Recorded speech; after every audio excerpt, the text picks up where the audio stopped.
ओकारं बिंदु संयुक्तं नित्यं ध्यायन्ति योगिनः कान्तं मोक्षदं चैव ओंकाराय नमो नमः।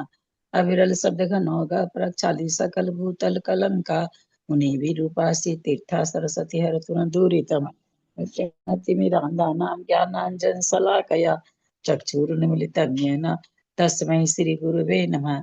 श्री परम गुरुवे नमः। परम्पराचार्य गुरुभ्यो नमः।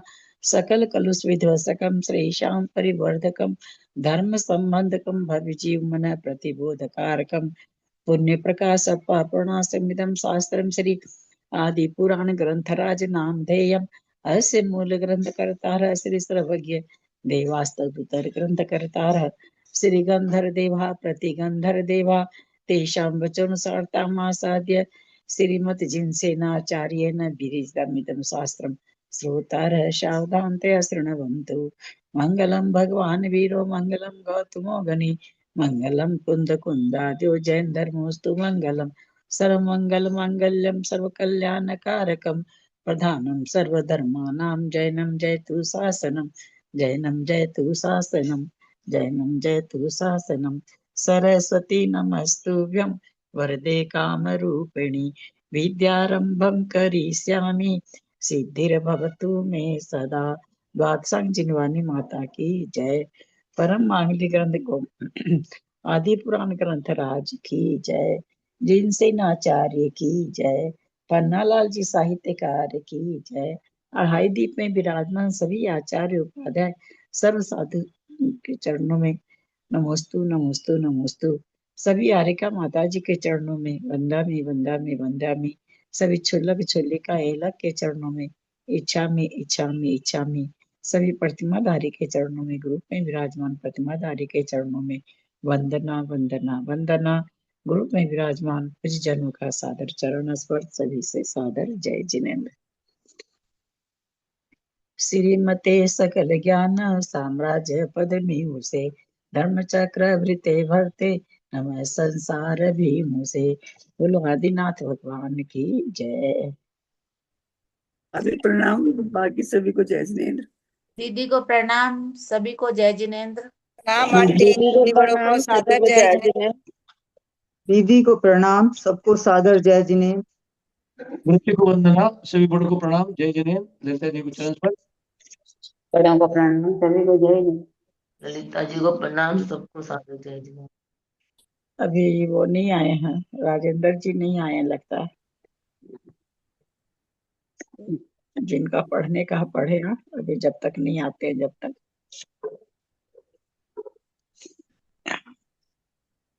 दीदी को प्रणाम, सभी बड़ों को प्रणाम, सभी को जय जिनेन्द्र। आज तो समरी होगी ना दीदी?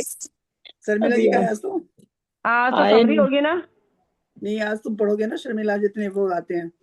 अच्छा भैया जी आए नहीं क्या? ठीक है, मैं पढ़ती हूँ। एक मिनट में पढ़ती हूँ, निकाल रही हूँ। आप गेट बंद करके जाना बेटा, दोनों गेट बंद करके। दीदी पेज नंबर बता देना आप। एक मिनट निकाल रही हूँ, मैं बताती हूँ, एक मिनट।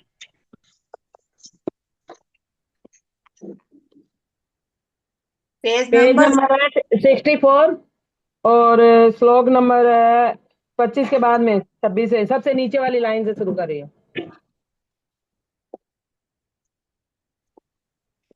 प्रणाम दीदी।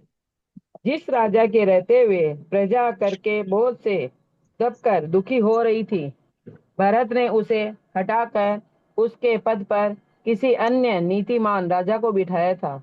उन्होंने अहंकारी राजाओं को दंडित किया था और सत्कार अथवा उत्तम कार्य करने वाले राजाओं पर अनुग्रह किया था।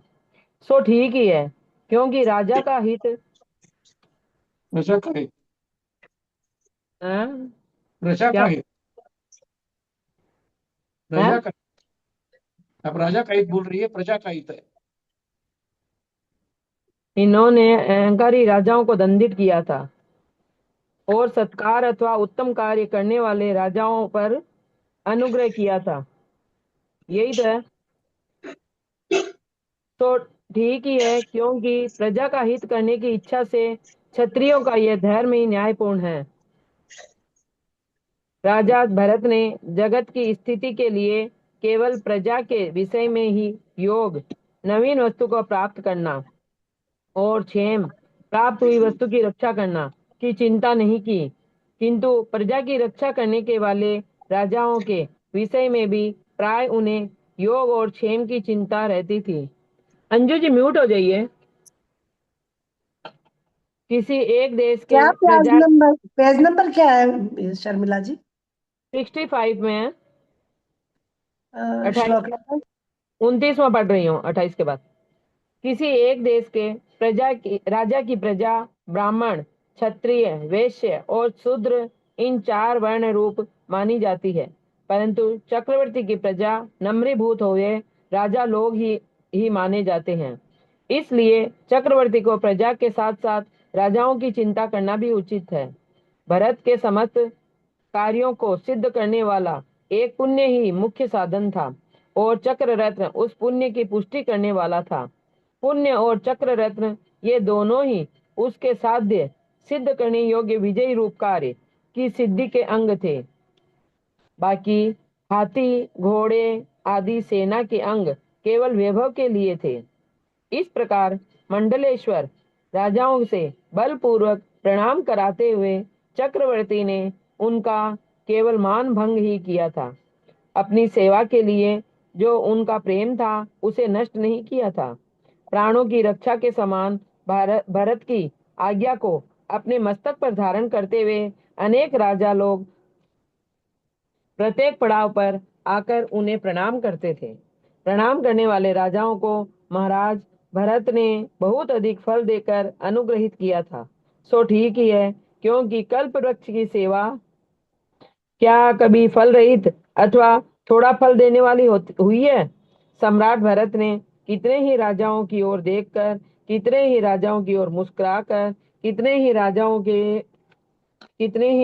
की ओर हंसकर, कितने ही राजाओं के साथ विश्वास पूर्वक वार्तालाप कर और कितने ही राजाओं का सम्मान कर उन्हें प्रसन्न किया था। उन्होंने कितने ही राजाओं पर मुस्कुराकर अपनी प्रसन्नता प्रकट की थी, कितने ही राजाओं पर वार्तालाप कर अपना विश्वास प्रकट किया था, कितने ही राजाओं पर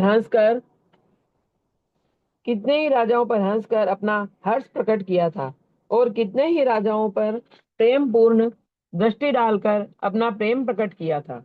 उन्होंने नम्रीभूत राजाओं को संतुष्ट किया था और विरोधी राजाओं को अच्छी तरह से संतप्त किया था। सो ठीक ही है, क्योंकि पृथ्वी को जीतने के लिए शांति और प्रताप ये 2 ही राजाओं के योग्य गुण माने गए हैं। राजा भरत नमस्कार करने वाले पुरुष पर अपनी प्रताप माने क्या होता है?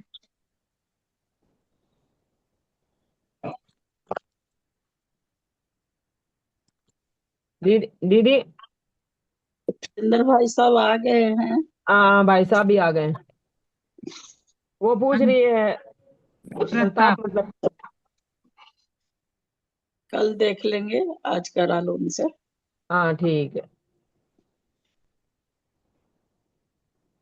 भैया जी आप करिए। राजन भैया जी कहाँ से करेंगे भैया जी? जय जिनेन्द्र पेज नंबर हाँ, बता दीजिए जरा। पेज नंबर 18 27वां पढ़ो। बोलो आदिनाथ भगवान की जय। आदरणीय दीदी को सादर जय जिनेन्द्र, सभी श्रोताओं को जय जिनेन्द्र। आज हम लोग पेज नंबर 18 से रिवीजन कर रहे हैं 27वें पर्व का। कि इस गंगा नदी का विस्तृत वर्णन इसके पहले हमने पढ़ा था कि भरत जी महाराज जब दिग्विजय के लिए जा रहे हैं तो रास्ते में गंगा नदी भी दिखाई दी। गंगा नदी का वर्णन सारथी ने बताया था। अभी उसी गंगा नदी पर जो कि से अपने लिए पादोदक प्रदान करती हुई सी जान पड़ती थी, ऐसी गंगा नदी पर महाराज भरत ने नजर डाली। उनकी नजर उस गंगा नदी पर पड़ी। सारथी ने जब देखा कि महाराज गंगा नदी पर दृष्टि डाल रहे हैं तो सारथी चित्त को प्रसन्न करने वाले वचन कहता है। गंगा नदी का और भी वर्णन करता है सारथी कि सारथी जब देखता है कि महाराज का ध्यान उधर है तो सारथी उनका रास्ते का जो लंबा रास्ता है उसको तय करते हुए उनका आनंद के साथ रास्ता बीत जाए, इसलिए सारथी उनको बातों में लगाए रखता है, तो वह साथ ही ऐसे वचन कहता है कि हे महाराज, यह गंगा नदी ठीक ऋषभ देव भगवान की वाणी के समान जान पड़ती है। जो भगवान की वाणी, दिव्य उपदेश जो उनका होता है, वैसी जान पड़ती है। क्यों जान पड़ती है? क्योंकि जिस प्रकार भगवान ऋषभ देव की वाणी समस्त संसार को आनंद देती है, उसी प्रकार ये गंगा नदी भी समस्त लोक को आनंद देने वाली है। इसलिए हम कह सकते हैं कि यह गंगा नदी भगवान की वाणी के समान जान पड़ती है। और दूसरा कारण बताया कि ऋषभ देव भगवान की वाणी के समान जान पड़ती है। अभी भी बताया वो वाणी क्या करती है, भगवान की वाणी सुनने से क्या होता है। तो भगवान की वाणी जिस प्रकार रज अर्थात पापों को नष्ट करने वाली होती है, रज का अर्थ यहाँ बता दिया पाप, कि पापों को जिस प्रकार गंगा नदी भगवान की वाणी नष्ट करती है, उसी प्रकार ये गंगा नदी भी रज अर्थात धूलि को नष्ट कर रही है। एक ही शब्द के दो अर्थ करके उसे उससे यहाँ जोड़ दिया। बहुत सारे लोगों का म्यूट खुला हुआ है, म्यूट कर लीजिए ना सभी अपने आप को। अनीता बागलीवाल, ग्लेसी जी, कितना पुष्पा नंबर जी। पेज नंबर है? कितना नंबर पेज नंबर है? 18 चल रहा है दीदी। क्या? 18 पेज नंबर 18 अभी शुरू किए, जस्ट अभी तीसरा श्लोक है। कि मैं बता रहा था कि भगवान की वाणी जिस प्रकार रज अर्थात पापों को नष्ट करती है, उसी प्रकार ये गंगा नदी भी रज अर्थात धूल को नष्ट कर रही है। गंभीर तथा निर्मल जल से भरी हुई यह गंगा नदी उत्पत्ति के समय तो हिमवान पर्वत को पवित्र करती है और प्रवेश करते समय समुद्र को पवित्र करती है। ये कहाँ से उत्पन्न होती है गंगा नदी? हिमवान पर्वत से। कह दिया कि हाँ, तो है ही नहीं। क्या करें? कौन सा पृष्ठ है? 18 नंबर चल रहा है। हाँ, 18 नंबर 18 नंबर पेज है। 18 नंबर पेज है नहीं। सब कोई व्हाट्सएप में मैसेज नहीं देखते हैं क्या? मैसेज आता है ना सब लिखा हुआ। 27वां पर्व है, 18 पेज है। 18 उसके ऊपर टाइप नहीं है, 18 माने उसको मानना होगा हम, क्योंकि 18 ही है, क्योंकि 18 के बाद 19 टाइप किया हुआ है ना, तो ये 18 पेज ही है। तो जिस प्रकार उत्पत्ति के समय गंगा नदी जहां से उत्पन्न होती है हिमवान पर्वत से, तो हिमवान पर्वत को पवित्र करती है और वह प्रवेश करती है समुद्र में जाकर, तो कह दिया कि समुद्र को यह पवित्र करती है। जिस प्रकार गंभीर और संताप को नष्ट करने वाली सद्विद्या को पाकर, सद्विद्या अर्थात सम्यक ज्ञान, यहाँ कहा कि सम्यक ज्ञान को पाकर बड़े बड़े मुनि लोग मद अर्थात अहंकार छोड़कर मुक्त हो जाते हैं। कि सम्यक ज्ञान को पाकर मुनि लोग अहंकार छोड़ देते हैं। ज्ञान अहंकार से भरा हुआ तभी तक होता है जब तक वह सम्यक ज्ञान का रूप नहीं ले लेता। जब व्यक्ति को सम्यक ज्ञान हो जाता है तो फिर उसका अहंकार दूर हो जाता है।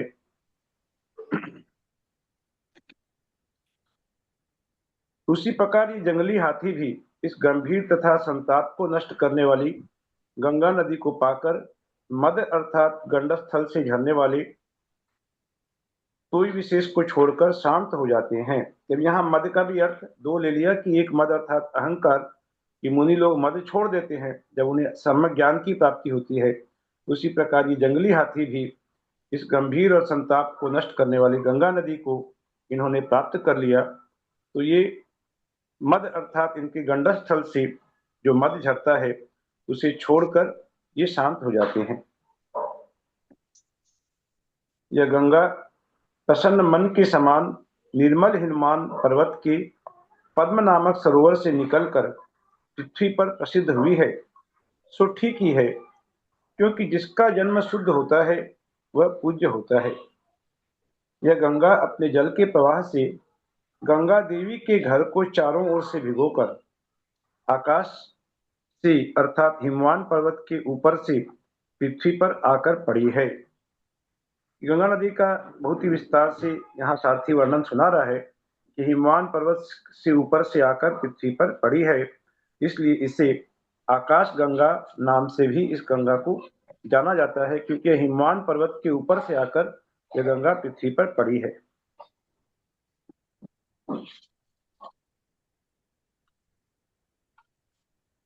इस प्रकार से जो गंगा नदी का वर्णन यहाँ इतना सुंदर अलंकारिक ढंग से दिया जा रहा है, इतने विस्तार से दिया जा रहा है, तो हमें लगता है कि गंगा नदी का यदि आया किसी परीक्षा में कि गंगा नदी के ऊपर निबंध लिखिए, और इसकी सहायता से जो निबंध लिखेंगे उनको तो एकदम बहुत जो बोलते हैं हाईएस्ट मार्क्स मिलना ही मिलना है ना। जैसे पिछले पर्व में हमने पढ़ा शरद ऋतु का, तो अब शरद ऋतु का यदि वर्णन कहा जाए तो अब इस आदि पुराण से शरद ऋतु का वर्णन लिख लीजिए, आपके समान निबंध दूसरे किसी का हो नहीं सकता।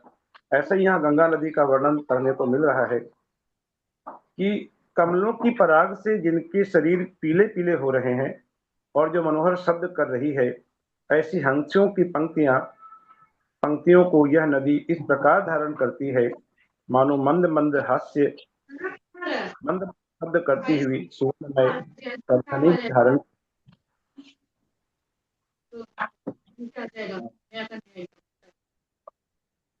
अमराव जी म्यूट हो जाइए। हे देव, सारथी कहता है कि हे देव प्रसन्न होइए और इधर वन पंक्तियों, नदियों और तालाबों में स्थान जमाए हुए शरद ऋतु की इस शोभा को निहारिए। अब यहाँ भी शरद ऋतु की शोभा का वर्णन अभी भी चल रहा है। ये नदियों और तालाबों में जो शरद ऋतु स्थान जमाई हुई है, इस शोभा को आप निहारिए। ये सप्तपर्ण जाति के वृक्ष अपनी सुगंधि से समस्त दिशाओं को सुगंधित करने वाले सुगंधी चूर्ण के समान फूलों की पराग को चारों ओर बिखेर रहे हैं। सप्तपर्ण जाति के वृक्षों का वर्णन हमने पिछले पर्व में पढ़ा। यहाँ भी कह रहे हैं कि ये फूलों की पराग को चारों ओर बिखेर रहे हैं। और इधर कामदेव के बाणों के समान फूले हुए बाण जाति के वृक्षों द्वारा कामी मनुष्यों का चित्त अपहरित किया जा रहा है। ये बाण जाति के वृक्ष हैं और कामदेव के बाणों के समान ये बाण जाति के जो वृक्ष हैं, इन वृक्षों को देखकर कामी मनुष्यों का चित्त हरा जा रहा है, अपहरित हो रहा है। इधर तालाबों में नील कमलों के साथ साथ साधारण कमल भी विकसित हो रहे हैं, जो ऐसे जान पड़ते हैं मानो जिनमें नेत्र विकसित हो रहे हैं, ऐसे शरद ऋतु रूपी लक्ष्मी के मुक्ति हों।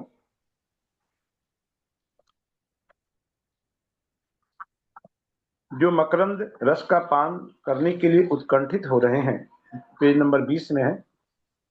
ऐसे ये भ्रमर कामदेव के बाणों की मूठ के समान आभा वाले अपने पंखों से कमलनियों के समूह में जहां तहां विचरण कर रहे हैं। ये जो भ्रमर हैं, ये स्वच्छंद होकर जहां तहां विचरण कर रहे हैं। कहाँ कर रहे हैं? न कमलियां जहां खिली हुई हैं, उन कमलियों के समूह में जहां तहां ये भंवरों के समूह घूम रहे हैं।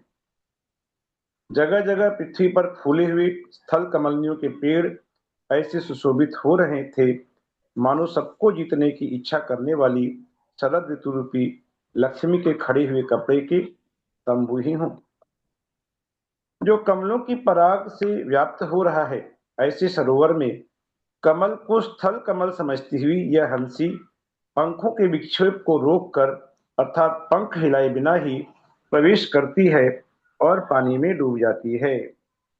कमलों की पराग इस प्रकार से वहां पर फैल गई है सरोवर में कि वह जो लंबा फैलाव है वह स्थल का भ्रम उत्पन्न कर रहा है कि ये भूमि है, यह जल नहीं भूमि है। और उस भ्रम से हंसी पंखों के विक्षेप को रोककर अर्थात तैरने की प्रक्रिया को नहीं करते हुए जिस प्रकार स्थल में हंस चलते हैं उस प्रकार चलना चाह रही है और वह पानी में डूब जाती है। कमलिनी के पराग से भरे हुए तालाब के जल में ये हंस धीरे धीरे पंख हिलाते हुए बड़े प्रयत्न से तैर रहे हैं।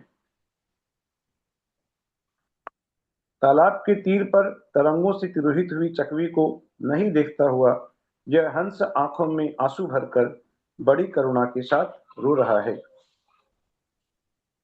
कि तरंगों से तिरोहित हुई चकवी कहीं गई नहीं है, लेकिन तरंगों से वह ढक गई है, उसको देख नहीं पा रहे हैं और वह हंस समझ रहा है कि वह कहीं मृत्यु को प्राप्त हो गई है और वह बड़ी करुणा के साथ वह हंस रो रहा है। वन की पंक्तियों को हिलाता हुआ यह वायु ग्रहण की हुई गंगा की जल की बूंदों से ऐसा जान पड़ता है मानो हम लोगों का अतिथि सत्कार करता हुआ ही आ रहा हो। हे देव, जो गायों के संचार से रहित है अर्थात अत्यंत दुर्गम है, और जो देवों के द्वारा अधिष्ठित है, अर्थात जहाँ देव लोग आकर क्रीड़ा करते हैं, ऐसा यह वन, कैसा वन, जहाँ की गायों के संचार से रहित, जहाँ गायों का आवागमन नहीं है, लेकिन जो वन देवों के द्वारा अधिष्ठित है, इस वन में देव लोग आकर क्रीड़ा करते हैं, ऐसा यह वन फूलों के बिछौने से सुशोभित, इन लता गृहों से अतिशय सुशोभित हो रहा है। ये बहुत गति के साथ भरत जी का रथ आगे बढ़ रहा है, और रास्ते में जो जो दृश्य दिखाई पड़ रहे हैं, उन सबका आंखों देखा हाल वह सारथी उनको सुना रहा है, और उनकी रास्ते की जो लंबी दूरी है, उस एहसास को वह बांटने की कोशिश कर रहा है कि आहा, इस किनारे के वन की सुंदरता कैसी आश्चर्यजनक है कि देव लोग भी अपने अपने निवास स्थान छोड़कर यहाँ क्रीड़ा करते हैं, कि देव लोगों को भी अपने निवास में मन नहीं लगता, बल्कि वे इस वन की सुंदरता में आकर, इसकी रमणीयता में ही आकर वे क्रीड़ा करते हैं। यह गंगा अपनी तरंगों से उठी हुई जल की बूंदों से ऐसी जान पड़ती है, मानो संभोग करने में असमर्थ होकर दीनता भरे अस्पष्ट शब्द करने वाली दिव्यांगनाओं की हंसी ही कर रही हो। अब इधर क्या हो रहा है, उधर क्या हो रहा है, ये सारा वर्णन सारथी बता रहा है भरत जी को कि इधर किन्नरों का संगीत हो रहा है, इधर सिद्ध लोग वीणा बजा रहे हैं। सिद्ध लोग का ये एक जाति होती है, जिस सिद्ध जाति के देव हैं, ये सिद्ध का यहाँ पर वो सिद्ध परमिष्ठी नहीं, बल्कि सिद्ध देव जो हैं, वे लोग वीणा बजा रहे हैं। इधर विद्याधरियां नृत्य कर रही हैं, और इधर कुछ विद्याधरियां विलास पूर्वक टहल रही हैं। कोकिलों के आलाप से जिसने समस्त दिशाओं को वाचालित कर दिया है, ऐसा यह आम वृक्ष कामदेव की आंखों की पुतलियों के समान पुष्प मंजरियों को धारण कर रहा है।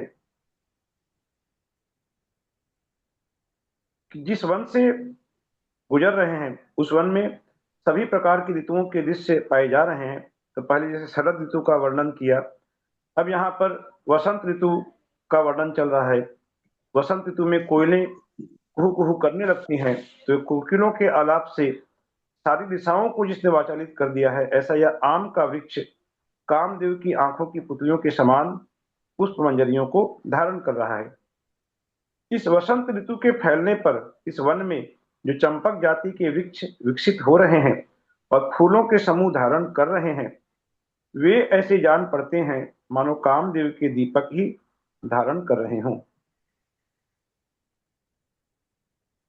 इधर ये मदोन्मत्त भ्रमर आम वृक्षों पर ऐसा शब्द कर रहे हैं, इस प्रकार गुनगुना रहे हैं, गुनगुन कर रहे हैं, मानो सबको जीतने की इच्छा करने वाले कामदेव रूपी राजा के बाजे ही बज रहे हैं। इतने विशाल भ्रमरों का समूह है, और उनकी जो गुनगुनाहट वहां गूंज रही है, तो वह गुनगुनाहट ऐसी लगती है कि कामदेव रूपी राजा के बड़े बड़े बाजे माने बज रहे हों, ऐसी वह गुनगुनाहट वहां गूंज रही है।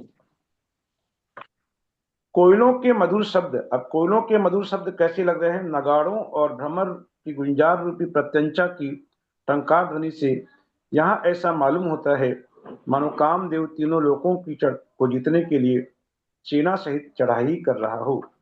कोयलों की जो शब्द हैं, उनकी उपमा दी नगाड़ों से, और भ्रमरों के शब्दों की उपमा दी कामदेव राजा के बाजों से।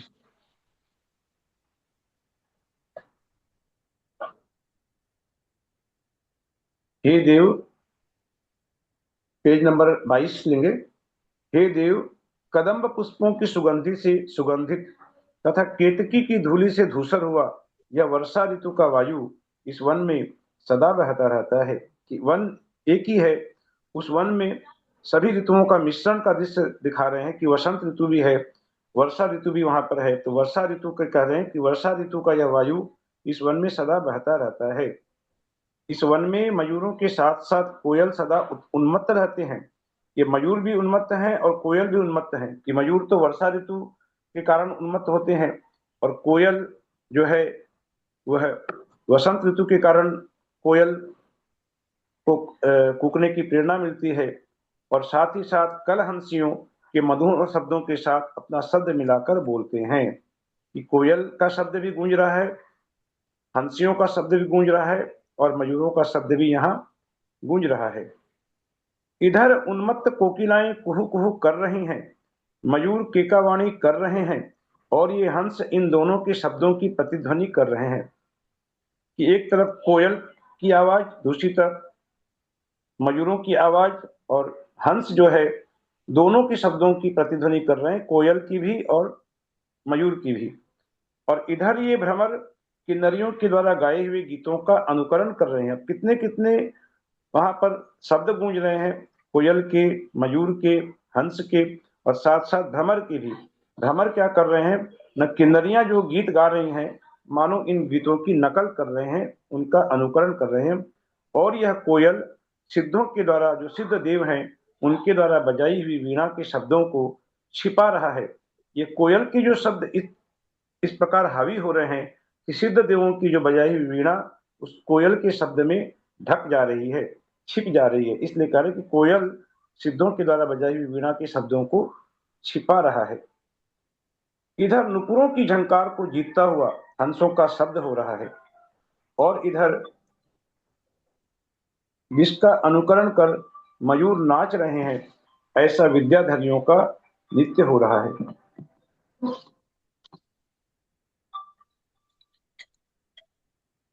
क्योंकि थोड़ी सी देर बाद भाभी है को नहीं उधर, थोड़ी देर हाँ मेरी काश चल गया।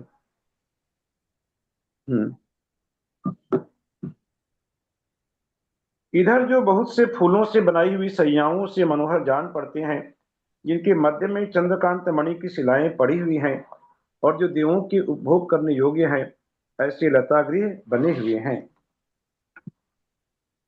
पेज नंबर 23 है कि जो हमारी सेना के क्षोभ से भयभीत हुए हिरणों से व्याप्त है तथा जिसमें जीवों के प्राण आकुल हो रहे हैं, ऐसा यह वन अंधकार से व्याप्त हुए के समान जान पड़ता है। कि कितनी विशाल सेना थी भरत जी की, ये हम लोगों ने पिछले पर्व में पढ़ी थी, कितने लाखों करोड़ों हाथी घोड़े आदि का वर्णन पढ़ा था। तो ये कह रहे हैं कि जो हमारी सेना के क्षोभ से, ऐसी विशाल सेना जिस वन से गुजर रही है, तो वहां पर उस सेना की क्षोभ से जो हिरण आदि भयभीत हो गए हैं, उससे ये व्याप्त है और जिसमें जीवों के प्राण अटक रहे हैं, आकुल हो रहे हैं, ऐसा यह वन अंधकार से व्याप्त हुए के समान जान पड़ता है। कितनी विशाल सेना जहां से गुजर रही है, वहां से इस प्रकार धूल भरा आकाश हो गया है कि अंधकार फैल गया है।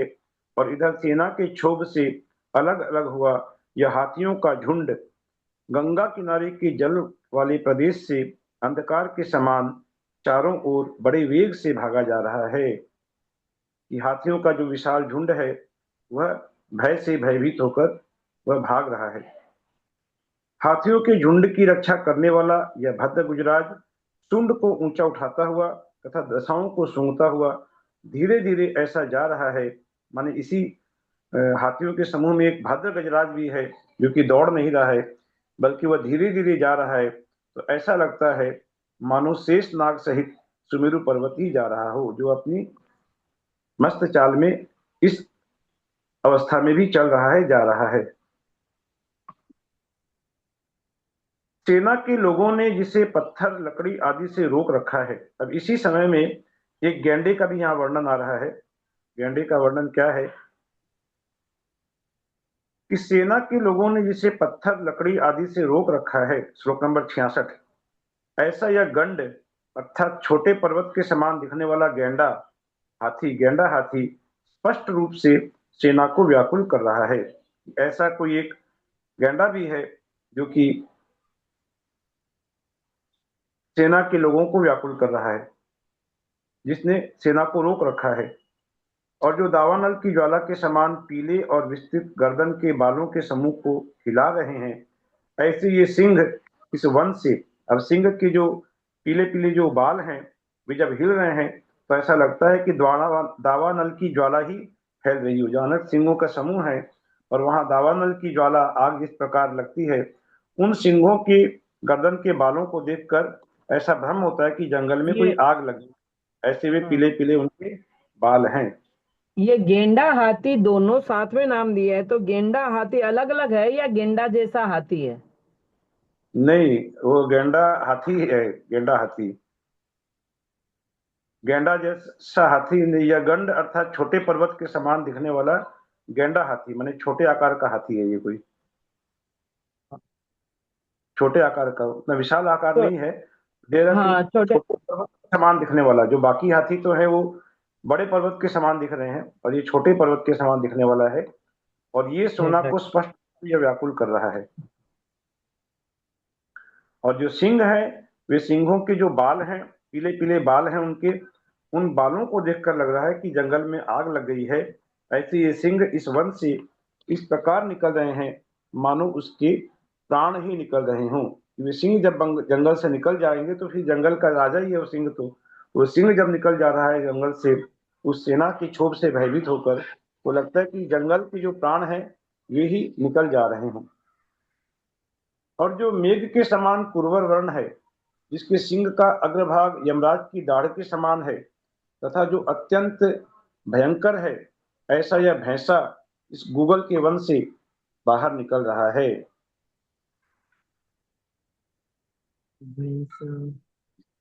जिनकी पूंछ हिल रही है, जीभ चंचल हो रही है, नेत्र लाल हो रहे हैं, ऐसे सिंह आदि क्रूर जीव स्वयं व्याकुल न होकर ही सेना का क्षोभ बढ़ा रहे हैं। या कुछ ऐसे भी सिंह हैं जो कि व्याकुल नहीं हो रहे हैं, और उन सिंहों के कारण वे क्योंकि भाग नहीं रहे हैं तो इस सेना के क्षोभ को बढ़ा रहे हैं कि सेना भी उनसे क्षुभित हो रही है।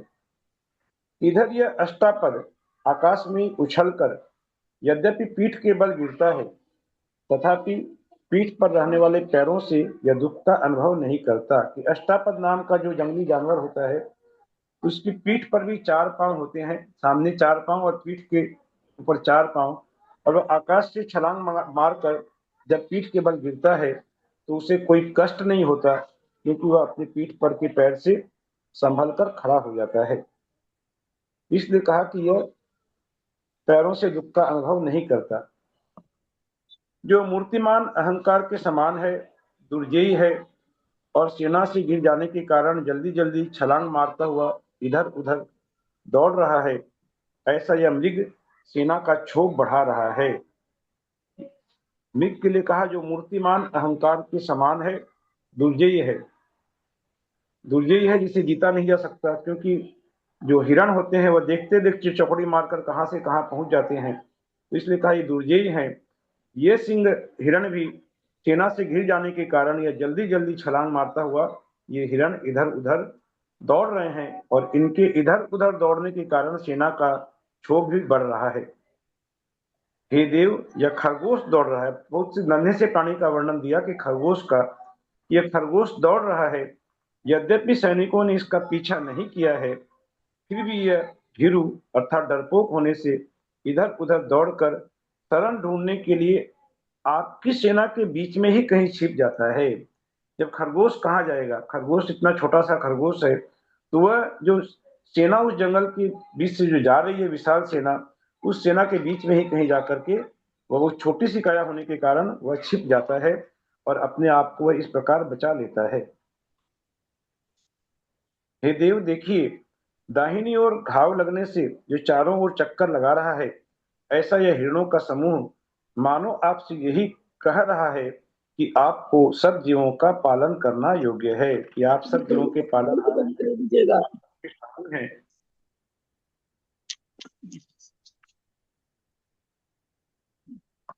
इधर देखिए, चलते हुए रथ के पहिए, अब रथ के जो पहिए चल रहे हैं वह कैसे चित्कार हो रही है पहियों की, कि चलते हुए रथ के पहिए के शब्द को बार बार सुनता हुआ यह हिरणों का समूह मार्ग से एक ओर नहीं हट रहा है। ये स्त्रियां हरणियों के नेत्रों में अपनी नेत्रों की शोभा बड़े कौतूहल के साथ देख रही हैं। स्त्रियों की कुछ ऐसी सुंदर स्त्रियां हैं जिनके हरिणी के समान सुंदर सुंदर नेत्र हैं, तो वे हिरणियों के नेत्रों में अपने नेत्रों की शोभा बड़े कौतूहल के साथ देख रही हैं। पेज नंबर 25 है, 84 नंबर श्लोक में है कि इस प्रकार सारथी के वन की समृद्धि का वर्णन करते रहने पर सम्राट भरत उस वन भूमि को इस तरह पार कर गए कि उन्हें इसकी लंबाई का पता भी नहीं चला, कि बातों बातों में कब इतना विशाल जंगल पार हो गया, समय का पता नहीं चला। ये कह रहे कि वे जो बहुत सुंदर रोचक वर्णन जो सुना रहा था सारथी वन का, उसमें इस प्रकार मशगूल हो गए थे भरत जी कि उन्हें रास्ते की लंबाई का पता नहीं चला।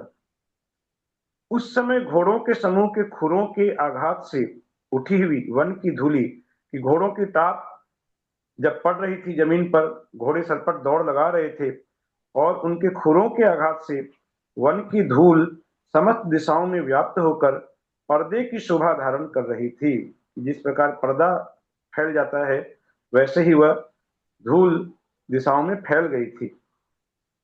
घुड़सवारों के कवच यद्यपि ऊपर से सफेद वस्त्रों से ढके हुए थे, फिर भी वन की धूलि से वे सन गए थे, वन की धूलि से उनके कपड़े सन गए थे, व्याप्त हो गए थे। इसलिए ऐसे मालूम पड़ते थे मानो कसाई रंग से रंगे हुए ही हों। कसाई भी कोई एक रंग होता है कि वे कसाई रंग से मानो रंगे हुए उनके कपड़े रंग गए हों, ऐसे दिखाई पड़ रहे थे। गेरू रंग की भूमि से उठी हुई मार्ग की धूलि हाथियों के गंडस्थलों में लगकर सिंदूर की शोभा को धारण कर रही थी। तदनंतर माध्यान्ह का समय निकट होने पर, अब दोपहर का समय आ गया है चलते चलते, तो निकट आने पर सूर्य अत्यंत देदीप्यमान होने लगा। उस समय वह सूर्य किसी विजिगीषु राजा के समान जान पड़ता था, क्योंकि जिस प्रकार विजिगीषु राजा प्रताप धारण करता है, बहुत प्रतापी होता है, उस प्रकार सूर्य भी बहुत प्रताप को अर्थात बहुत तेज गर्मी को धारण कर रहा था। और जिस प्रकार विजिगीषु राजा का मंडल शुद्ध अर्थात आंतरिक उपद्रवों से रहित होता है, उसी प्रकार सूर्य का मंडल भी मेघ आदि का आवरण नहीं होने से अत्यंत ही शुद्ध था। उस समय जंगली सूकरों का समूह, सूकर जो होते हैं सुअर जिसे कहते हैं, तो जंगली सूकरों का समूह कीचड़ सहित छोटे छोटे तालाबों में प्रवेश कर परस्पर एक दूसरे के ऊपर इकट्ठे हो शयन कर रहे थे। जब ये सूकर जो हैं वे कीचड़ से सने हुए तालाबों में घुस करके एक सूकर के ऊपर दूसरे, दूसरे के ऊपर तीसरे, इस प्रकार वे एक दूसरे के ऊपर वे सूकर सो रहे थे। अपने शरीर को मृणाल के तंतुओं से लपेट कर बैठे हुए हंस ऐसे सुशोभित हो रहे थे मानो अपनी रक्षा करने के लिए चंद्रमा की किरणों से बने हुए पिंजड़े में ही घुस गए हों। कि मृणाल की तंतुओं से, कमल के जो डंठल के जो तंतु होते हैं उसमें, उससे लपेट करके वे हंस ऐसे लग रहे थे मानो अपनी रक्षा करने के लिए चंद्रमा की किरणों से बने हुए कोई पिंजरे में ही घुस गए हों। जिन्होंने मृणाल के टुकड़ों का आहार किया है और मृणाल के तंतुओं से ही जिनका शरीर ढका हुआ है, ऐसे हंसों के बच्चे कमलिनी के पत्र रूपी सैया पर सो रहे थे।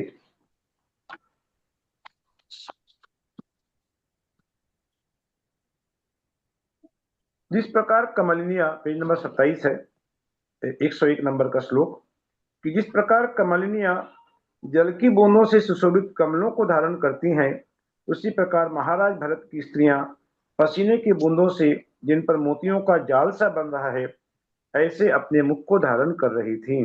अब इस विशाल लाव लश्कर के साथ महाराज भरत की रानियां भी चल रही थी। उन रानियों के यहाँ पर सौंदर्य का वर्णन भी कर रहे हैं कि कमलियां जिस प्रकार कमलों को धारण करती हैं जल से की बूंदों से सुशोभित, उसी प्रकार भरत की स्त्रियां जो थी, रानियां थी, उनके भी पसीने की बूंदें, क्योंकि मध्याह्न काल का वर्णन दोपहर का समय है, तो पसीने की बूंदों से जिन पर मोतियों का जाल सा बन रहा है, माने पसीने की बूंद पूरे मुख पर जो फैल गई थी, तो लग रहा था कि कोई मोतियों का जाल सा बन रहा है, ऐसे मुख को वे महाराज भरत की रानियां धारण कर रही थी। रानियों के मुख कमलों पर जो पसीने की बूंदें उठी हुई थी, वे निकलते हुए सौंदर्य रूपी रस के प्रवाह के समान शोभा को पुष्ट कर रही थी। जिनसे पसीने की बूंदें टपक रही हैं, ऐसे रानियों के मुख ऐसे सुशोभित हो रहे थे कि पसीने की बूंदें टपकने के बावजूद भी रानियों के मुख बड़े सुंदर लग रहे थे और ऐसे सुशोभित हो रहे थे मानो ओस की बूंदों से व्याप्त हुए कमल ही हों। कि वे पसीने की बूंदें ओस की बूंदों के समान लग रही थी, कि उनके मुख कमल के समान थे। तो कमल में जिस प्रकार ओस की बूंदें सुशोभित होती हैं, वैसे ही उन रानियों के मुख पर पसीने की बूंदें टपकती हुई सुशोभित हो रही थी। जिन पसीनों की बूंदों से रानियों के मुख कमल सुशोभित हो रहे थे, वे ऐसी जान पड़ती थी मानो केश पास को अलंकृत करने वाले मोती ही पिघल पिघल कर तरल रूप हो गए हों। उस समय सूर्य बड़ी तेजी के साथ तप रहा था, इसलिए जो घोड़े रथों को ले जा रहे थे उनके मुख परिश्रम से खुल गए थे। उनमें फेर निकल आया था कि जो घोड़े इतनी तेजी के साथ जो चल रहे थे बहुत लंबा रास्ता पार कर गए थे और सूर्य बड़ी तेजी के साथ अपनी चरम सीमा पर था, तो उन घोड़ों के मुख से फेर निकल आया था। वो परिश्रम करते करते उनके मुख से फेर निकल आया था और उनके खुर समान जमीन पर भी स्खलित होने लगे। यद्यपि बोतल को 10 मिनट उल्टा करके फिर सीधा कर दीजिए।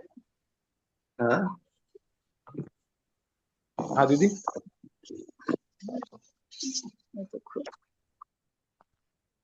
कि उस समतल जमीन पर भी समान रूप से घोड़ों के खुर नहीं पड़ पा रहे थे, थोड़े से टेढ़े माके हो रहे थे। इसलिए कहा कि उनके खुर स्खलित हो रहे थे, क्योंकि वे बहुत परिश्रम से वे घोड़े क्लांत हो चुके थे। जो बुद्धिबल और वेग से सहित है, विनयमान है। आगे पैदल चलने वाले सैनिक जूता पहने हुए पैरों से, अब सैनिकों का क्या हाल है ये बता रहे हैं कि पैदल चलने वाले सैनिक जूता पहने हुए पैरों से कांटे तथा पत्थर आदि को लांघते हुए घोड़े और रथों से भी जल्दी जल्दी जा रहे थे। क्योंकि वे जूते पहने हुए थे तो कांटे पत्थर की उनको बाधा नहीं हो रही थी और वे बहुत जल्दी जल्दी जा रहे थे।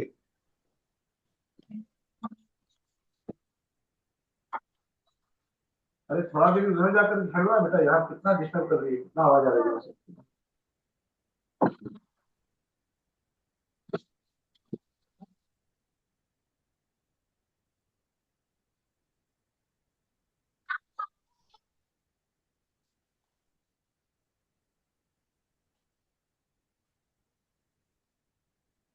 आगे आगे दौड़ने से जिनके कवच के अग्रभाग कुछ कुछ हिल रहे हैं, ऐसे योद्धा लोग इतनी जल्दी जा रहे थे। उन सैनिकों का वर्णन चल रहा है कि वे योद्धा लोग इतनी जल्दी जा रहे थे मानो पंख उत्पन्न होने से वे उड़े ही जा रहे हैं। चलो, दौड़ो, हटो, आगे का मार्ग मत रोको, इस प्रकार जोर जोर से बोलने वाले योद्धा लोग अपने सामने के लोगों को हटा रहे थे। अरे इन बच्चों को लोगों की इस भीड़ से हटाओ और इन हाथियों को आगे से घोड़ों को भी शीघ्र हटाओ। इधर यह दुष्ट हाथी रास्ता रोक कर खड़ा हुआ है और इधर यह रथ सारथी की गलती से मार्ग के बीच में ही उलट गया है। इस सेना में भी जो इधर क्या चल रहा है ये सब बता रहे हैं। इधर देखो, जिसने अपना भार पटक दिया है, जिसके लंबे होंठ हैं और जो बहुत घबरा गया है, ऐसा यह ऊंट मार्ग में इस प्रकार उल्टा दौड़ा जा रहा है कि वह इस प्रकार ऊंट घबरा गया है कि वह उसकी चाल ही उल्टी हो गई है। वह उल्टा दौड़ा जा रहा है मानो लोगों की विडंबना ही करना चाहता हो। इधर इस ऊंची जमीन पर घबराए हुए खच्चर पर से गिरती हुई अंतःपुर की स्त्री की कोई कंचुकी बीच में ही धारण कर रहा है, परंतु ऐसा करता हुआ वह स्वयं गिर रहा है। कि कंचुकी जो अंतःपुर का रक्षक होता है वह बीच में ही उस स्त्री को संभाल रहा है, लेकिन ऐसा करते हुए वह स्वयं गिरा जा रहा है। यह तरुण पुरुष वेश्या का मुख देखने से आश्चर्यचकित होता हुआ घोड़े के धक्के से गिर गया है। वेश्या का मुख देख करके आश्चर्यचकित हो गया है और घोड़े पीछे से आ रहा है, उसका ध्यान नहीं है और घोड़े के धक्के से गिर गया है। लेकिन यह मूर्ख, मैं गिर गया हूं, इस तरह अब भी अपने आप को नहीं जान रहा है। यथा गिरने के बाद भी वह उस वेश्या को मुख को देखने में ही मशगूल है और मैं गिर गया हूं, इसे अभी तक वह समझ ही नहीं पाया है। इस प्रकार चलते समय की बातचीत से जिन्हें मार्ग का परिश्रम मालूम नहीं हुआ है, ऐसे सैनिक लोग सेनापति के द्वारा पहले से ही तैयार किए हुए शिविर अर्थात ठहरने के स्थान पर जा पहुंचे। कि एक निर्दिष्ट स्थान पर पहले से ही सारी तैयारी की हुई थी। इतने बड़े चक्रवर्ती जा रहे हैं तो उनके विश्राम के लिए सारी तैयारी, सारा बंदोबस्त वहां किया हुआ था। तो उस स्थान पर वे लोग जा पहुंचे जब मध्याह्न का सूर्य अंतःपुर की स्त्रियों के मुख की क्रांति को मलिन कर रहा था, तब सम्राट भरत शिविर के समीप जा पहुंचे। जब शिविर के समीप जा पहुंचे हैं, जहां पर वे विश्राम करना है उन्हें, अब उनकी किस प्रकार सेवा की जा रही है ये वर्णन है कि जिन पर छत्ररत्न के द्वारा छाया की जा रही है और जो देव निर्मित सुंदर रथ पर बैठे हुए हैं, ऐसा रथ जो देवों के द्वारा तैयार किया गया है उस पर जो बैठे हुए हैं, ऐसे महाराज भरत उस दोपहर के समय भी गर्मी का उन्हें कुछ भी दुख मालूम नहीं हुआ था कि गर्मी के संताप से महाराज भरत व्याकुल नहीं हुए थे।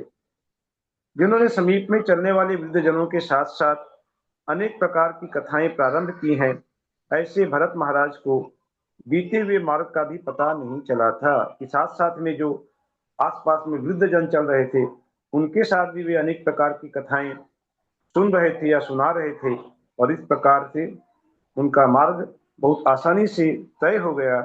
और दिव्य सामर्थ्य होने के कारण कि भरत जी दिव्य सामर्थ्य के धनी थे, क्योंकि वे चरम शरीरी थे और उनका वज्र वृषभ नाराज संघर्ष था, इसलिए करने की दिव्य सामर्थ्य होने के कारण रथ के पहियों की चाल से उनके शरीर में कुछ भी उद्घात अर्थात दचका नहीं लगा था कि वह रथ का पहिया जो इतनी तेज गति से देव निर्मित रथ इतनी तेज गति से वह चला जा रहा था, इतने लंबे रास्ते को तय किया था, लेकिन जरा भी उन्हें शरीर में कोई भी थकावट या क्लेश नाम का चिन्ह उन्हें नहीं हुआ था।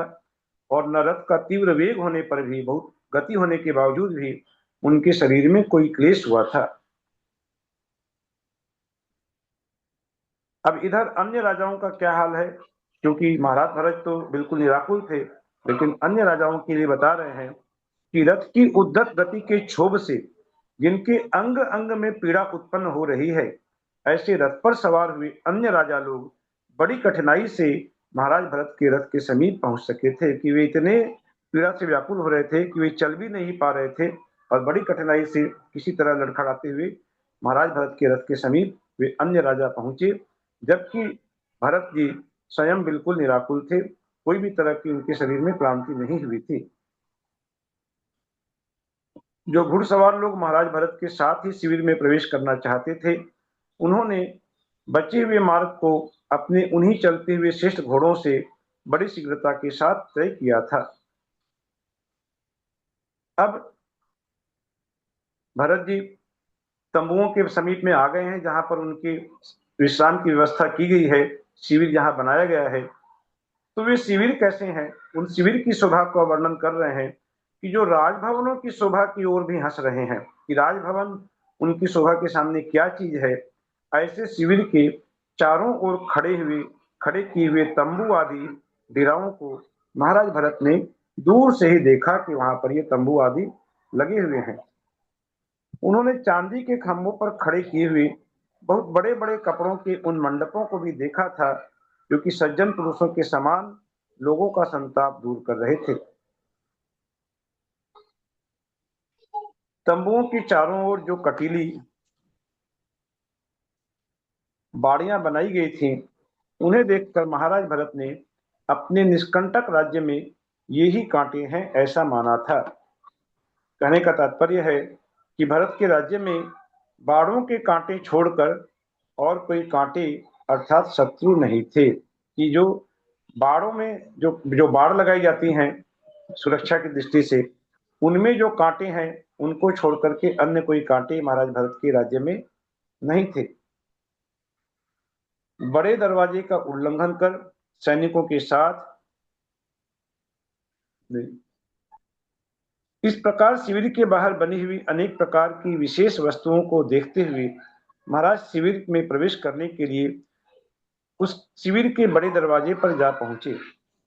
बड़े दरवाजे का उल्लंघन कर सैनिकों के साथ कुछ दूर और गए, और जिसमें समुद्र के समान गंभीर शब्द हो रहे हैं, ऐसे बाजार में वे जा पहुंचे। कि वहां पर एक विशाल बाजार भी था। उस बाजार में महाराज भरत पहुंचे, जिस बाजार की बहुत अच्छी सजावट की गई है, जिसमें तोरण बंधे हुए थे, अनेक प्रकार की ध्वजाएं जिस बाजार में लहरा रही थीं, और व्यापारी लोग जिसमें रत्नों का अर्घ लेकर खड़े हैं। महाराज भरत के स्वागत के लिए व्यापारी लोग रत्नों का अर्घ लेकर खड़े हैं, तो सामान्य अर्घ नहीं बल्कि रत्नों का अर्घ लेकर ऐसे बाजार में भरत जी ने प्रवेश किया। वहां पर प्रत्येक दुकान पर निधियों के समान रत्नों की राशि देखते हुए महाराज भरत ने माना था कि निधियों की संख्या प्रसिद्धि मात्र से ही निश्चित की गई है। कि वहां पर इस प्रकार से रत्नों की राशियां बिखरी हुई थी उस बाजार में कि भरत जी ने माना कि जो 9 निधियां कहते हैं, ये 9 निधियां एक कहने के लिए मात्र हैं, बल्कि निधियां तो अपार निधियां होती हैं जो कि इस बाजार में दिखाई दे रही हैं। असंख्यात निधियां वास्तव में होती हैं जो मोतियों से सहित हैं, जिसमें अनेक रत्न देदीप्यमान हो रहे हैं और जो मनुष्यों के समूह रूपी लहरों से व्याप्त हो रहा है। ऐसे उस बाजार रूपी समुद्र को रथों ने जहाजों के समान पार किया था। इस बाजार रूपी समुद्र माने समुद्र के समान तो वह बाजार है, और रथ हैं जहाज के समान, कि उस समुद्र के समान बाजार को रथों ने पार किया था। उस समय वह राजमार्ग चलते हुए घोड़ों के समुदाय रूपी लहरों से, कि घोड़े जो हैं ये इतने घोड़े हैं करोड़ों की संख्या में कि लहरों के समान घोड़े हैं, और उन पर चमकती हुई तलवार रूपी मछलियों से, जो तलवार लिए हुए घुड़सवार जो उन पर बैठे हुए हैं, तो ये तलवारें जो हैं मछलियों के समान हैं, घोड़े लहरों के समान हैं, और बड़े बड़े हाथी रूपी मगरमच्छों से ठीक समुद्र की शोभा को धारण कर रहा था। उस समय वह बाजार का रास्ता महाराज के तंबू तक चारों ओर से अनेक राजकुमारों से भरा हुआ था, इसलिए वास्तव में वह राजमार्ग हो रहा था। वहां पर राज परिवार के इतने राजकुमारों से वह भरा होने के कारण वह मार्ग नहीं बल्कि राजमार्ग हो गया था। अनेक छत्रों के समूह की छाया होने से, जो कहीं पर पेज नंबर 31 में है, कि जो कहीं पर किसी बड़े भारी बगीचे के समान जान पड़ता है, और कहीं अनेक राजाओं की मंडली से युक्त होने के कारण सभा मंडल के समान जान पड़ता है। प्रवेश करते हुए और बाहर निकलते हुए अनेक कर्मचारियों से लहरों से शब्द करते हुए किसी महासागर के किनारे के समान जान पड़ता है, जहां पर बड़े बड़े द्वारपाल लोग मनुष्य की भीड़ को दूर से हटाने में लगे हुए हैं, जहां पर अनेक प्रकार के मंगलमय शब्द हो रहे हैं। इसलिए जो ऐसा जान पड़ता है मानो सरस्वती देवी ने उसमें अपना निवास कर रखा है, तथा जो चिरकाल से अनुभूत होने पर भी अपनी अनोखी शोभा से अपूर्व के समान मालूम हो रहा है। ऐसे राजभवन के आंगन को देखते हुए महाराज भरत कुछ आश्चर्यचकित हो गए थे कि चलते चलते अब राजभवन के पास में पहुंचे हैं। उस नगर के राजा का जो राजभवन है उसे देखकर वे आश्चर्यचकित हो गए थे, जिसके चारों ओर निधियां रखी हुई हैं और बीच में अनेक प्रकार के रत्न रखे हुए हैं। ऐसे उस बड़े भारी शिविर की विशेषता को कौन वर्णन कर सकता है। ये राजभवन अर्थात ये शिविर का ही कोई राजभवन की उपमा दी यहाँ पर। इस राजभवन माने अन्य राजभवन नहीं बल्कि शिविर जो है वही राजभवन के आंगन को महाराज भरत ने देखा तो वे आश्चर्यचकित हो गए थे कि उस राजभवन रूपी शिविर के चारों ओर निधियां रखी हुई हैं और बीच में अनेक प्रकार के रत्न रखे हुए थे। उनकी विशेषता का वर्णन कौन कर सकता है। इस प्रकार लक्ष्मी के निवास स्थान के समान सुशोभित अपने शिविर को चारों ओर से देखते हुए जो अत्यंत संतुष्ट हो रहे हैं, ऐसे लक्ष्मीपति श्रीमान भरत ने चारों ओर दौड़ते हुए द्वारपालों के द्वारा, जिसमें मनुष्यों की भीड़ का उपद्रव दूर किया जा रहा है कि सभी मनुष्य भरत जी की झलक देखने के लिए लालायित थे। वहां पर बहुत भारी भीड़ इकट्ठी हो गई थी और द्वारपाल लोग उस भीड़ को हटाने की कोशिश कर रहे थे। उसी वर्णन को कहते हैं कि दौड़ते हुए द्वारपालों के द्वारा, जिसमें मनुष्यों की भीड़ का उपद्रव दूर किया जा रहा है, जिस पर अनेक पताकाएं फहरा रही हैं और जिसमें अनेक प्रकार की रचना की गई है, ऐसे अपने तंबू में शीघ्र ही भरत जी ने प्रवेश किया। जब भरत जी प्रवेश कर रहे हैं, चारों ओर से लोगों का समुद्र उमड़ रहा है, सभी उनको देखना चाहते हैं जिनको कि वे द्वारपाल हटा रहे हैं, और ऐसे तंबू में भरत जी ने प्रवेश किया। अब भरत तंबू में वहां शिविर में अंदर में उसकी क्या शोभा है, क्या उसकी का ऐश्वर्य है, क्या समृद्धि है, ये वर्णन चल रहा है कि इसमें मंगल द्रव्य रखे हुए हैं, गंगा नदी की लहरों से उत्पन्न हुए तथा संताप को दूर करने वाली जल की बूंदों को बरसाते हुए वायु से, जिसके आंगन की वेदी साफ की गई है, जो प्रशंसा के योग्य है, विस्तृत है अर्थात बहुत विशाल है तथा स्थपति अर्थात सिलावट रत्न के द्वारा बहुत शीघ्र खड़ा किया गया है। वह तंबू किसके द्वारा खड़ा किया गया? स्थपति रत्न के द्वारा उस तंबू का निर्माण किया गया था। जो चक्रवर्ती के 7 चेतन रत्नों में एक चेतन रत्न होता है स्थपति रत्न, जैसे उसका स्थपति रत्न, सेनापति रत्न और उस चक्रवर्ती की रानी को भी रत्न कहते हैं, स्त्री रत्न, ऐसे 7 रत्न होते हैं। तो ये स्थपति रत्न के द्वारा बहुत शीघ्र खड़ा किया गया था वह शिविर, और बताया गया है कि ऐसे तंबू में पूर्व दिशा को जीतने वाले निधियों के स्वामी श्रीमान भरत ने सुखपूर्वक निवास किया था। जिस समय राजाओं के तंबुओं में मनुष्यों की भीड़ का क्षोभ शांत हो गया था, घोड़ों के समूह जल पीकर कपड़ों से के बने हुए मंडपों में अपनी इच्छानुसार घास खाने लगे थे, और हाथियों के समूह गंगा नदी के किनारों के सरोवरों में स्नान कराकर वनों में बांध दिए गए थे। उस समय भरत जी की सेना ऐसी जान पड़ती थी मानो चिरकाल से अर्थात बहुत लंबे समय से वहां रह रही हो। यद्यपि आज ही वहां पर उनका आगमन हुआ है, लेकिन ऐसा लग रहा था कि बहुत चिरकाल से यह भरत जी की सेना वहां निवास कर रही हो। जिस प्रकार श्रेष्ठ महिमा को धारण करने वाले तथा समोत्सव सभा में विराजमान जिनेंद्र देव की देवलोग आराधना करते हैं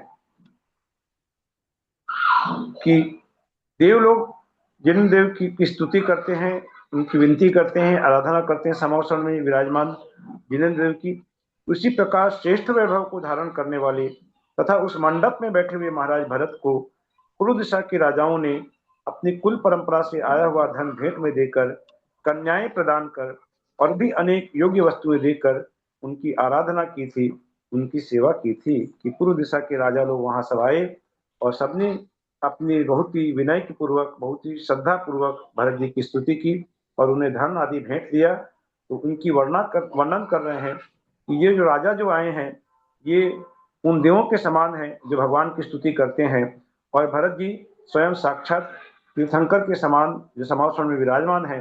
उस तंबू, उस समावसरण की उपमा दे दी, और उस तंबू में जो विराजमान भरत जी हैं, जिस प्रकार जिनेंद्र देव की देव लोग स्तुति करते हैं, उसी प्रकार भरत जी की वे अन्य राजा लोग वहां आराधना सेवा कर रहे थे।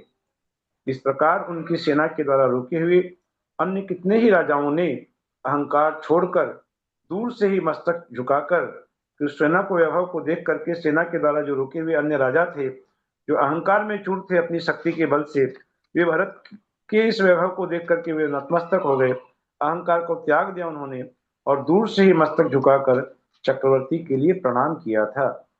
इस प्रकार ये चक्रवर्ती के जो प्रयाण का वर्णन हम लोगों ने किया, उनकी सेना के प्रस्थान का वर्णन पढ़ा, और अब वे एक एक करके देवों को जीतेंगे। आगे जो वर्णन आगे आने वाला है कि वे अनेक जातियों के देवों को वे पराभूत करेंगे, उन्हें विजयी करेंगे, और उनकी जो सेना का किस प्रकार से वे मार्ग में राजा स्वयं नतमस्तक हो जाते हैं, उनके आगे सब आत्मसमर्पण कर देते हैं, ये सब वर्णन आगे चलेगा। तो अगला जो पर्व है 28वां पर्व, इसके 2 भाग से रिवीजन करेंगे। 110 नंबर श्लोक तक एक परीक्षा होगी अगले पर्व की, और उसके बाद एक परीक्षा और होगी। तो 110 तक की वाचना हो गई है क्या अगले पर्व की? हो गई ने, हो गई। हाँ हो गई भैया। 28वां पूरा हो गया क्या? वैसे नहीं 28वां, हाँ हाँ हो गया। हो गया। पूरा हो 28वां पूरा हो गया। हो गया। तो फिर कल परसों दोनों दिन ले सकते हैं। चल रहा है भैया जी। हाँ 28वां तो पूरा हो गया। हाँ, तो 28वां पूरा हो गया, तो कल और परसों 2 दिन 28वें की परीक्षा और ले लेंगे, 28वें से भी।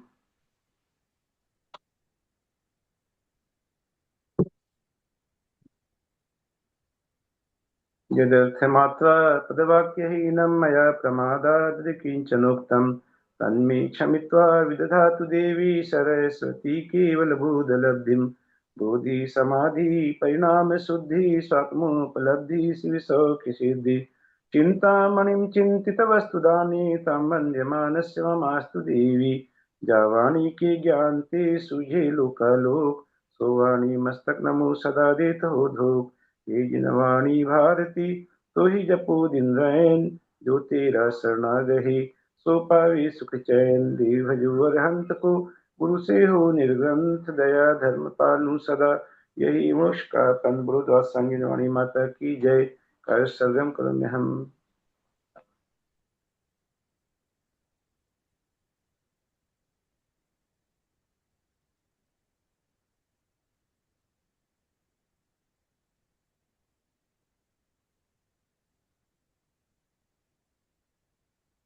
प्रतिमाधारी को वंदना, बड़ों का सादर चरण स्पर्श, सभी से सादर जय जिनेंद्र। राजेंद्र भाई साहब से सादर जय जिनेंद्र। कल भी करेंगे दीदी क्या को भाई साहब? प्रणाम। दीदी भाई वही साहब मैं से बोल रहा भी था सादर मिठाई जय वाले जिनेंद्र। हो गया है, तो नहीं, भाई को बड़ों को प्रणाम, जय बच्चों जिनेंद्र। की वंदना। ललिता भाभी को प्रणाम, भैया जी को प्रणाम, सबको सादर जय जिनेंद्र। अंजना जी को वंदना, बड़ों को सादर प्रणाम, सबको जय परसों दोनों जिनेंद्र। दिन सभी बड़ों को कल और सादर जिनेंद्र, सभी बड़ों को सादर जय जिनेंद्र। हटा दे विकी। एक मिनट भाई साहब कुछ बोल रहे हैं। प्रणाम हाँ, सबको। दीदी ने पूछा था अभी कि कल भी करेंगे क्या, तो वही दीदी को मैं बोल रहा था कि कल और परसों दोनों दिन लगातार ले लेते हैं, और फिर 29 में तो अभी चल रहा ना, 29वां तो हुआ नहीं होगा अभी इसके बाद का। नहीं ना 29 29 नहीं हुआ अभी, 29 शुरू किया है। बस उसके बाद कल परसों 2 दिन लगातार ले लेते थे। ठीक। ठीक है। ललिता जी को सादर भाभी चरण प्रणाम, सभी भाभी बड़ों को को प्रणाम, प्रणाम, भैया जी को अन्ना प्रणाम, जी को वंदना, बाकी वंदना सभी को जय सभी जिनेंद्र। प्रतिमाधारी को प्रतिमाधारी को सभी वंदना, को जय भैया जी को बड़ों को जिनेंद्र। प्रणाम, प्रणाम। सभी को जय जिनेंद्र। सभी को सादर जय जिनेंद्र। ललिता जी को दूर करके अंजना जी को वंदना और प्रणाम, सबको सभी को जय सादर जिनेंद्र। जय जिनेंद्र। आज की परीक्षा के लिए बहुत बहुत शुभकामनाएं। शुभ रात्रि। Thank you very much. सबको परीक्षा के लिए बेस्ट ऑफ लक। हाँ, दीदी आपका शर्मिला वीडियो को बंद है, वीडियो बंद वीडियो है। वापस भेज देना ना, मेरा डिलीट हो गया। हाँ, वीडियो बंद है, मैं लेटी हुई हूँ असल में। अच्छा ठीक है दीदी। शर्मिला पीडीएफ भेज देना प्लीज। अच्छा ठीक है। एंड कर रही हूँ।